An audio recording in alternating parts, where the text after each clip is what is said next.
आज की मेहमान है जो आज आपके पोर्टफोलियो की प्लानिंग करवाएंगी और आपकी सहायता करेंगे। शिल्पा, हाय, गुड इवनिंग, स्वागत है आपका इस पेशकश में। और शिल्पा, सवाल लगातार आ रहे हैं दर्शकों के। पहला सवाल हम लेना चाहते हैं जहां पर एसआईपी और लमसम दोनों तरीके से निवेश किया जा रहा है। नीलाकाश का सवाल है ये। इन्होंने कुछ एसआईपी शुरू कर रखी है बंधन के स्मॉल कैप फंड में, एचडीएफसी के फ्लेक्सी कैप में, Invesco large and mid cap ने 3,000 एंड 2,000 ये अपनी एसआईपीज को स्टेप अप भी करना चाहते हैं 10% से।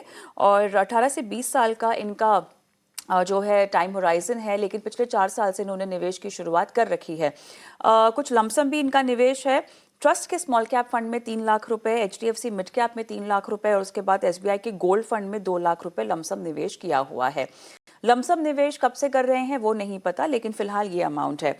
और राइट, सो 18 से 20 साल में कितना इकट्ठा करना चाहते हैं उसकी जानकारी नहीं दी है इन्होंने हमें, क्योंकि वहाँ भी हम उनकी सहायता कर सकते थे कि आपका कॉर्पस अचीव होगा या नहीं होगा। But having said that, I think fund specific सलाह ही इनको दी जा सकती है। बताइएगा, जो इन्होंने एसआईपी के लिए फंड चुने हैं और जो लमसम कर रहे हैं वो दोनों अलग अलग फंड हैं,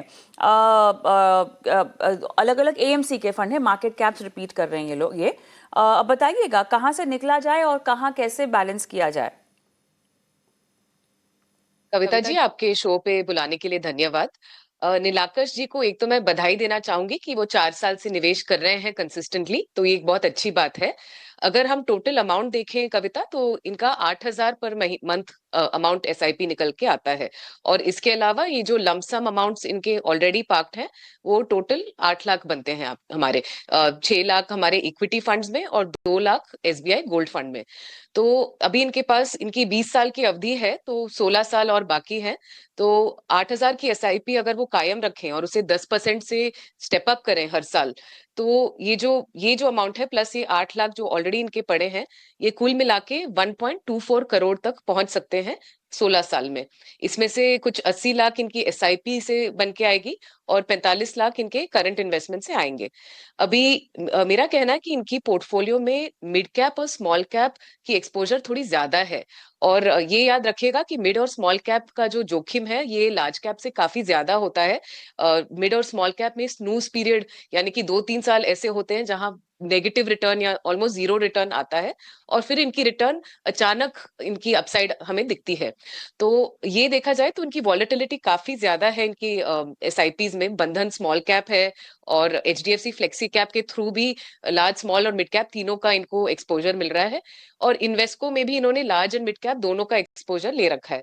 तो मेरा कहना है कि फर्स्ट ऑफ ऑल अपना लार्ज कैप का एक्सपोजर जरा बढ़ाइए एसआईपी में। तो अगर 8,000 की आप एसआईपी कर रहे हैं, तो इसमें से एटलीस्ट 2,000 से 3,000 रुपए आप एक प्लेन वेनिला लार्ज कैप में डालिएगा।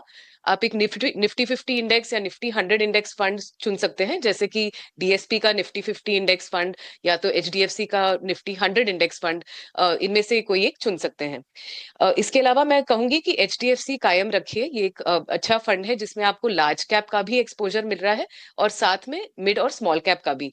तो इसको जरूर आप कायम रखिए। इसके अलावा मैं कहूंगी Invesco large and mid cap में अभी एसआईपी थोड़ा कम कर दीजिए या इसको बंद कर दीजिए, क्योंकि ऑलरेडी आपका फ्लेक्सी कैप के थ्रू भी आपको मिड कैप का एक्सपोजर मिल ही रहा है। और बंधन स्मॉल कैप ये एक अच्छा फंड है। तो आपने जो ट्रस्ट स्मॉल कैप में लमसम रखा है, मैं कहूंगी उसको भी आप कंसोलिडेट करके बंधन स्मॉल कैप में लेके आइए।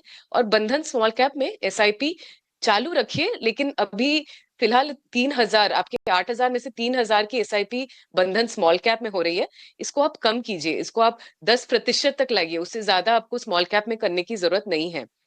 इसके अलावा मैं कहूंगी आपका जो एसबीआई गोल्ड फंड है, ये फंड जो है इसको भी आप, इसकी एसआईपी भी आप चालू रखिए, क्योंकि एक 10% हम लोग गोल्ड में भी एलोकेशन रख सकते हैं। तो मैं कहूंगी कि ये जो 2 लाख एसबीआई गोल्ड फंड में है ये ठीक है। अभी इसमें भी आप अपनी 8,000 में से कुछ 10% एसबीआई गोल्ड फंड की तरफ लगाइए। कविता।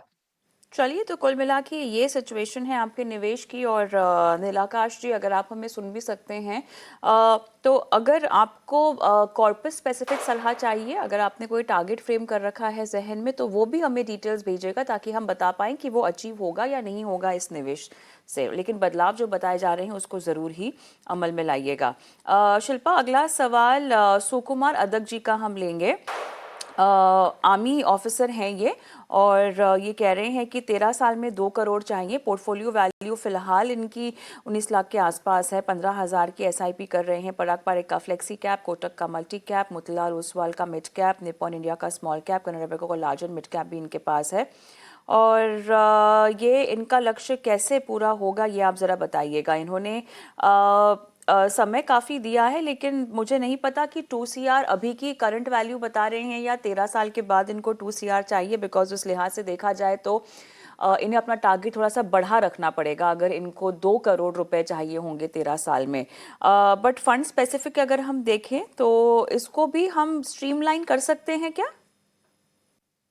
जी कविता, बिल्कुल। तो पहले देखते हैं कि इनका, मैं लेके चल रही हूँ कि इनका लक्ष्य 2 करोड़ का है, कि इनको 13 साल में 2 करोड़ तक पहुंचना है। तो पहले जो ऑलरेडी इन्होंने इकट्ठा करके रखा है वो है 19.3 लैक्स। तो ये जो 19.3 लैक्स, ये ही आपका 85 लाख तक बन जाएगा 13 साल में, अगर हम इक्विटी के रिटर्न्स लेके चले। इसके अलावा जो आप 15,000 की एसआईपी कर रहे हैं, और इसको भी अगर आप 10% से हर साल स्टेप अप करेंगे, तो कुल मिला के मतलब ये 19.3 लैक्स और आपकी एसआईपी दोनों मिला के आप एक 1.7 करोड़ नंबर तक पहुंच सकते हैं। यानी 30 लाख आपके लक्ष्य से कम हो सकता है अमाउंट। तो ये जो गैप है, इसको आप कैसे ब्रिज कर सकते हैं? अगर आप 15,000 से अपनी एसआईपी को 20,000 तक हर महीने कर दें, और उसको आप 10% से हर साल बढ़ाएं, तो आप कंफर्टेबली अपने 2 करोड़ नंबर तक पहुंच सकते हैं। इसके अलावा कविता, इनके लिए भी मैं कहूंगी कि इनका mid and small cap exposure काफी ज्यादा है। अगर हम देखें तो मोतीलाल ओसवाल मिड कैप और निप्पॉन स्मॉल कैप, ये दोनों फंड तो काफी अच्छे हैं, लेकिन इनकी 15,000 की एसआईपी में से 3,500 मोतीलाल ओसवाल मिड कैप में जा रहा है, और निप्पॉन इंडिया स्मॉल कैप में 2,000 जा रहा है। तो मैं कहूंगी दोनों का ना थोड़ा आप एसआईपी कम कीजिए मिड कैप और स्मॉल कैप में, और एक लार्ज कैप इसमें जोड़िएगा।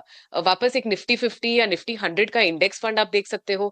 लार्ज कैप की अगर आपको एक्टिव फंड लेनी है, तो आप एचडीएफसी का लार्ज कैप या आईसीआईसीआई प्रूडेंशियल का लार्ज कैप भी देख सकते हैं। तो एक लार्ज कैप फंड लाइएगा, और लार्ज कैप में अपनी जो एसआईपी है वो बढ़ाइएगा। तीसरा मैं कहूंगी आपका जो पराग पारिक फ्लेक्सी कैप है, ये भी एक अच्छा फंड है। इसमें भी आपको लार्ज कैप की एक्सपोजर काफी मिल जाती है, और साथ में मिड कैप और स्मॉल कैप का भी। तो मैं कहूंगी कि लार्ज कैप और ये आपकी फ्लेक्सी कैप, इन दोनों में एक्सपोजर थोड़ा ज्यादा रखिए। आप आपके 15,000 में से एटलीस्ट 10,000 की एसआईपी इन दोनों फंड में जानी चाहिए। इनके अलावा बाकी जो मात्रा है उसको आप मोतीलाल ओसवाल मिड कैप में कंटिन्यू कीजिएगा। निपॉन इंडिया स्मॉल कैप भी अच्छा फंड है, उसमें कंटिन्यू कीजिएगा। और मैं कहूंगी थोड़ा गोल्ड और ग्लोबल का भी इसमें आप एक्सपोजर ला सकते हैं। गोल्ड में आप गोल्ड फंड या गोल्ड ईटीएफ ला सकते हैं अपनी एसआईपी में।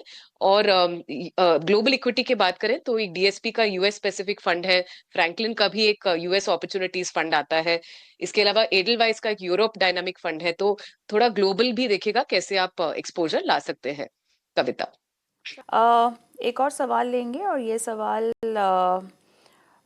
ये है आरपी शर्मा जी का। ये एनआरआई हैं। इन्होंने एचडीएफसी के कुछ फंड्स में निवेश कर रखा है, flexi cap, mid cap, ICICI का मल्टी एसेट भी है, Nippon India small cap, SBI, PSU, HDFC defence, LIC index plus 2 ले रखे हैं इन्होंने। शायद यहाँ पर इन्होंने जो है रिव्यू तो करवाना ही है, बहुत ओवर डाइवर्सिफाइड भी हैं खैर ये। लेकिन अब 50,000 रुपये और अपनी एसआईपी बढ़ाना चाहते हैं, और एनआरआई हैं। तो कौन सा अकाउंट एसआईपी के लिए सही होगा, एनआरओ या एनआरई, जानना चाहते हैं। Time horizon is 10 years, target is 5 CR, 15 lakh PPF में है, 20 लाख ईपीएफ में भी हैं इनके। और इनको 1 लाख रुपए म्यूचुअल फंड में एसआईपी के जरिए वापस से डालने भी हैं। मतलब निवेश और भी करना है। जी। बताइएगा, बहुत फैला हुआ पोर्टफोलियो है, इसको हम कैसे स्ट्रीमलाइन करें? जी कविता, तो पहले तो मुझे लग रहा है कि इनको अभी उनका 46,000 के आसपास एसआईपी है, और उनको और 50,000 डालने हैं। इन्होंने लगभग 1 लाख का हमें एक नंबर दिया है। तो अगर हम 1 लाख पर मंथ की एसआईपी लेके चलें, और 10% स्टेप अप लें, और 10 साल की अवधि लेके चलें, तो ये 3.2 करोड़ के आसपास अक्यूमुलेट कर सकते हैं 10 साल में। नाउ इसमें एक और एंगल है कि इनका पीपीएफ भी है और ईपीएफ भी है। तो अगर पीपीएफ में भी वो हर साल 1.5 लाख डालते रहे, और मान लीजिए कि ईपीएफ में अभी फर्दर कंट्रीब्यूशन नहीं करें, तो इनका और भी बढ़ सकता है। 3.2 करोड़ हम सिर्फ एसआईपी की लेके चल रहे थे, 4.15 करोड़ तक ये 10 साल में पहुंच सकते हैं, पीपीएफ और ईपीएफ को भी मिला के।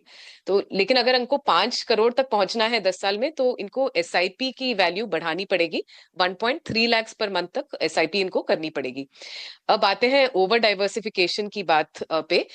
एक तो लार्ज कैप एक्सपोजर इन्होंने लिया है, पर इन्होंने यूलिप के थ्रू लिया है कविता। ये इन्होंने एलआईसी की 2 इंडेक्स प्लस निफ्टी 50 फंड्स लिए हैं, और ये दोनों मेरे ख्याल से मेरे को यूलिप लग रहे हैं। यूलिप का जो के दो चैलेंजेस हैं कविता। एक है कि इसमें आपको इंश्योरेंस और सेविंग्स दोनों का कॉम्बिनेशन मिल रहा है, और इससे क्या होता है कि या ना तो आपको इंश्योरेंस एडिक्वेट मिलता है, ना तो आपकी रिटर्न एडिक्वेट होती है। हाँ, ये जरूर आपका इंडेक्स में डाल रहा है, आपको मार्केट लिंक्ड रिटर्न्स दे रहा है, लेकिन इनके एक्सपेंसेस इतने ज्यादा होते हैं तो कि वो रिटर्न को खींच लेता है। तो अगर हम इसमें एक्सपेंसेस देखें तो यूलिप्स में प्रीमियम एलोकेशन चार्जेस होते हैं, admin charges, fund management charges, mortality charges, GST, और इन सभी के वजह से रिटर्न काफी कम हो जाता है। तो मैं कहूंगी कि निफ्टी 50 और निफ्टी 100 को आप डायरेक्टली इंडेक्स फंड के थ्रू क्यों ना करें। आप एक यूटीआई की निफ्टी 50 इंडेक्स फंड ले सकते हैं, आप एचडीएफसी का निफ्टी 100 इंडेक्स फंड ले सकते हैं, और इनके थ्रू आप एक कंसोलिडेट करके एसआईपी वहां शुरू कीजिए। और यूलिप में लॉक इन भी रहता है 5 साल का। तो मैं कहूंगी ऑल इन ऑल यूलिप से निकल के आप एक simple large cap index fund में आइए। दूसरा मैं कहूंगी आपने थीमेटिक फंड्स में भी काफी इन्वेस्ट किया है। आपका एसबीआई का एक पीएसयू फंड है और एचडीएफसी का एक डिफेंस फंड है। इसको भी आप सेक्टोरली डाइवर्सिफाई कीजिए, आप कंसोलिडेट कर दीजिए। ये जो पैसे आप इसमें लगा रहे हैं, ये आप अपने एचडीएफसी फ्लेक्सी कैप में लगाइएगा, तो उससे आपको फ्लेक्सी कैप में आपको लार्ज मिड का और सेक्टोरल डाइवर्सिफिकेशन भी मिलेगा। इसके अलावा मैं कहूंगी आप अपना निप्पॉन स्मॉल कैप कायम रखिए। ये अच्छा फंड है। एचडीएफसी मिड कैप को भी कायम रखिए, लेकिन अमाउंट थोड़ा कम कर दीजिए। पर अभी क्या है, आपकी एसआईपी की ओवरऑल वैल्यू बढ़ रही है, तो एलोकेशन कम कर दीजिए। इसको 10% के आसपास ही मिड कैप का एलोकेशन रखिए, और अपना स्मॉल कैप में भी 10% का एलोकेशन रखिए। इसके अलावा मैं कहूंगी कि गोल्ड सिल्वर का एक्सपोजर लाने के लिए आप एक गोल्ड ईटीएफ और सिल्वर ईटीएफ में भी इन्वेस्ट कर सकते हैं through a mutual fund. Gold savings fund लीजिए या एक सिल्वर सेविंग्स फंड लीजिए। आप मल्टी एसेट के थ्रू भी कर सकते हैं, तो ये आप एक एक्स्ट्रा एक फंड आप इसमें जोड़ सकते हैं। और एक ग्लोबल अपॉर्चुनिटीज का फंड लाइए। यूएस अपॉर्चुनिटीज फंड हो सकता है, यूरोप का हो सकता है, वर्ल्ड इंडेक्स भी आजकल, वर्ल्ड एमएससीआई इंडेक्स के बेसिस पे भी बहुत सारे ग्लोबल फंड ऑफ फंड्स हैं मार्केट में, तो उसमें भी एक 10% एक्सपोजर लीजिए आपके एसआईपी में कविता। इनका एक और पॉइंट है कविता, ये बोल रहे हैं कि ये एनआरआई हैं और उनको समझना है कि एनआरई या एनआरओ अकाउंट पकड़े। तो ये एक बहुत ही इंपॉर्टेंट एंगल है म्यूचुअल फंड्स में, कि आप एक फोलियो में सिर्फ एनआरई या एनआरओ दोनों अकाउंट नहीं जोड़ सकते, कोई एक अकाउंट आपको चुनना पड़ेगा। तो डिपेंडिंग ऑन वेदर आपको अपनी फॉरेन इनकम इन्वेस्ट करनी है तो आप एनआरई चुनिए।